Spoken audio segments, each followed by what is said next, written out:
আজকে আমি দেখাবো কিভাবে সালমন কারাপাচ্চো বানানো হয়। এর জন্য আমি একটা ট্রে নিলাম। ট্রেতে সল্ট, পেপার এবং অলিভ অয়েল দিতেছি। দেওয়ার পরে সুন্দর মতো আমি হাত দিয়ে ম্যারিনেট করে নেব, সবগুলো একসাথে মিক্স করে নেব। নেওয়ার পর আমি আগের থেকে সালমনটা স্লাইস করে রাখছিলাম। সালমন আমি এখানে 8 পিস সালমন ইউজ করব। 8 পিস সালমন আমি সুন্দর মতো ট্রেতে বিছিয়ে দেব, যাতে এপিট ওপিট সুন্দর মতো ম্যারিনেটটা হতে পারে। জাস্ট আমি নিচে পিঠে দেওয়ার পর উপরে আবার হালকা করে অলিভ অয়েল এবং সল্ট পেপারটা দিয়া সুন্দর মতো আমি মিক্স করে নিতেছি, যাতে এই কালারটা চেঞ্জ না হয়। এর জন্য আমি বেশিক্ষণ রাখবো না, খুব দ্রুত আমি ডিশটা নিলাম। ডিশটার ভিতরে আঞ্জবি এবং গ্রিন সস দুটোই একসাথে দিয়ে দিলাম।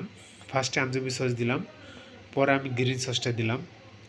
তো গ্রিন সসটা আঞ্জবি সসটা দেওয়ার পর আমি এখন যেটা করব, স্যালমনগুলো সুন্দর মতো সাজিয়ে দেবো। দেখেন আমি স্যালমনগুলো সুন্দর মতো সাজিয়ে দিছি। দেওয়ার পর আমি এখানে যেটা ইউজ করব এখন, এটা হচ্ছে cheese, permanent cheese. Permanent cheese আমি 2 রকমের ইউজ করব। পার্মানেন্ট চিজ একটা আমি ছোটো ছোটো করে স্লাইস করে নিছি, এটা একটা ইউজ করব।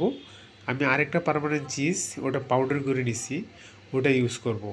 এখানে আমি যেটা আরেকটা জিনিস ইউজ করব, সেটা হচ্ছে গার্লিক। এটা হচ্ছে আমি গার্লিক আগে ভেজে নিয়েছিলাম, স্লাইস করে সুন্দর মতো আগেই ভেজে নিছি। ভেজে নেওয়ার পর আমি এখানে 8 পিস গার্লিক ইউজ করব।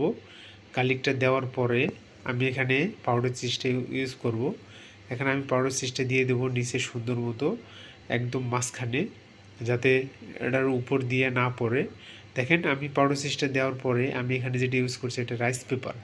রাইস পেপারটা সুন্দর মতো বসাই দিলাম। বসাই দেওয়ার পরে আমি এখানে মিনি টমেটো ইউজ করতেছি, অর্থাৎ চেরি টমেটো। চেরি টমেটো আমি এখানে 5 পিস ইউজ করলাম। 5 পিস ইউজ করার পরে আমি এখানে যেটা করব, এটা পার্সলি এবং ধনিয়া পাতা দুটোই ইউজ করব।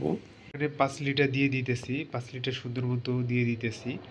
দেওয়ার পর আমি এখানে যেটা করব, সেটা কিছু ধনেপাতা ইউজ করব।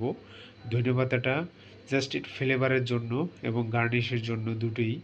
তো আমি সাইড দিয়া তার আগে যেটা করতেছি, এক্সট্রা ভার্জিন অলিভ অয়েল, আমরা এটাই ইউজ করি সব সময়, একদম অথেন্টিক ইতালিয়ান যেটা।